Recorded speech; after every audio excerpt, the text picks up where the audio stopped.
Hukum mengeluh kehausan saat berpuasa. Assalamualaikum. Mohon tanya kepada NU Online. Puasa kan hukumnya wajib. Kalau saya capek banget sampai saya batal puasa, kira-kira dosa tidak ya? Ataupun, kalau saya teruskan puasa, tapi saya seperti mengeluh terus. Ya halan, haus banget. Kalau gitu kira-kira gimana? Diteruskan saja puasanya atau lebih baik dibatalkan? Karena takut pahala puasa hilang sebab mengeluh terus. Mohon pencerahannya kepada NU Online, Alfiah El-Hawari.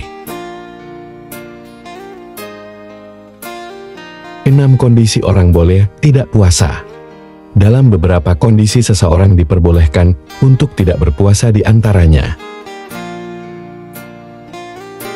1. Orang tua renta yang sudah tidak mampu lagi berpuasa. Ia boleh tidak berpuasa dan tidak berkewajiban qada. Cukup diganti dengan membayar fidyah per hari 1 mud. Kurang lebih 7 ons bahan makanan pokok. 2. Orang yang sakit sekira puasa bisa merusak fisik, menambah parah, atau memperlama proses penyembuhan. 3. Orang hamil atau menyusui yang bila berpuasa khawatir kondisi diri atau bayinya. 4. Orang yang sedang haid atau nifas. 5. Orang bepergian dengan jarak masafatul qasri sekitar 94 km. Dengan tujuan baik dan telah keluar dari batas desanya sebelum terbit fajar. 6. Sangat lapar atau haus. Capai atau kelelahan fisik dalam menjalankan aktivitas sebenarnya. Tidak termasuk hal yang memperbolehkan membatalkan puasa. Berkurangnya kebugaran tubuh saat berpuasa adalah efek normal dari berpuasa. Hal ini seperti rasa dingin tubuh setelah wudhu atau mandi. Efek tak terelakkan dari melakukan suatu ibadah. Tidak bisa menghalangi kewajiban ibadah tersebut. Level kelelahan yang membolehkan tidak puasa. Walau demikian, bila kelelahan tersebut menyebabkan orang membutuhkan asupan, yang bila tidak dilakukan akan membahayakan fisik atau fungsi organ tubuh, maka boleh tidak berpuasa, bahkan wajib demi menyelamatkan fisik. Begitu juga boleh tidak berpuasa bagi orang pekerja berat, yang sekira bila diteruskan akan khawatir membahayakan fisik atau fungsi organ tubuh. Kondisi ini dikenal dengan mubihut tayamum, hal-hal yang memperbolehkan tayamum. Syekh Nawawi Al-Bantani mengatakan, yang artinya, sama hukumnya dengan orang sakit, adalah orang yang sangat lapar dan haus. Tukang panen, petani, dan sesamanya. Wajib bagi mereka berniat puasa di malam hari Ramadan. Kemudian, ketika di siang hari mereka merasakan sangat payah yang memperbolehkan tayamum, maka mereka boleh berbuka.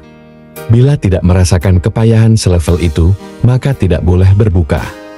Nawawi bin Umar Al-Bantani, Kutul Habibil Gharib, Beirut, Darul Kutub Al-Ilmiyah, tahun 1998, halaman 183.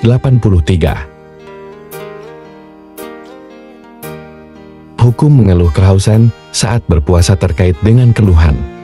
Ya halah, saya haus, apakah menghilangkan pahala puasa? Perlu diketahui bahwa hal yang membatalkan puasa atau dikenal dengan mufatirat dibagi menjadi 2. 1. Mufatirat hisyah, yaitu hal-hal yang menyebabkan puasa tidak sah, alias batal dan harus dikadaan. Semisal masuknya sesuatu ke lubang tubuh yang terbuka, sengaja muntah, dan hal lain yang biasa dikenal dengan perkara yang membatalkan puasa. 2. Mufatirat maknawiyah, yaitu hal-hal yang bila dilakukan tidak sampai mempengaruhi keabsahan puasa, namun menghilangkan pahala puasa. Dengan demikian puasanya sah dan tidak perlu diulang kembali. Ia dianggap telah lepas dari tuntutan kewajiban berpuasa. Besok di akhirat insya Allah, ia tidak akan disiksa sebab meninggalkan puasa, karena ia telah dianggap sah melakukan. Namun demikian, puasa yang dilakukan tidak berbuah pahala. Mufatirat maknawiyah ini juga sering disebut dengan nama muhbitat, pelebur pahala. Syekh Salim Asy-Syatiri sebagaimana dinukil oleh Syekh Ibrahim bin Abdul Bari Al-Ayyidi ROS. memberikan batasan mufatifat maknawiyah sebagai berikut. Yang artinya, bagian kedua adalah mufatirat maknawiyah, yaitu sesuatu yang membatalkan pahala dan hikmah puasa. Namun dalam lahiriah syariat puasanya sah dan pelakunya tidak berkewajiban qada. Ia juga tidak mendapat dosa membatalkan puasa. Ia hanya mendapat dosa mufatirat maknawiyah yang dilakukannya, yaitu ghibah, ucapan adu domba, berbohong, melihat orang lain yang tidak halal dengan syahwat, dan sumpah bohong. Kelima hal ini adalah mufatirat maknawiyah. Ibrahim bin Abdul Bari Al-Aidrus, Bughyatut Talibil Manhum fi Basti Badhil, Ahkam Al-Fiqhiyah wa Zawqiyah Lis-Shaum, tahun 2019, halaman 107/108. Dari keterangan ini, dapat dipahami bahwa hal-hal yang menghilangkan pahala puasa adalah sesuatu yang memang haram, kemudian dilakukan ketika berpuasa. Hal-hal tersebut secara terperinci dijelaskan oleh ulama, berupa 5 perbuatan seperti di atas sesuai dengan hadits berstatus dhaif. Yang artinya, 5 hal membatalkan pahala orang yang berpuasa dan merusak wudhu, yaitu bohong, ucapan adu domba, ghibah, melihat dengan syahwat, dan sumpah bohong.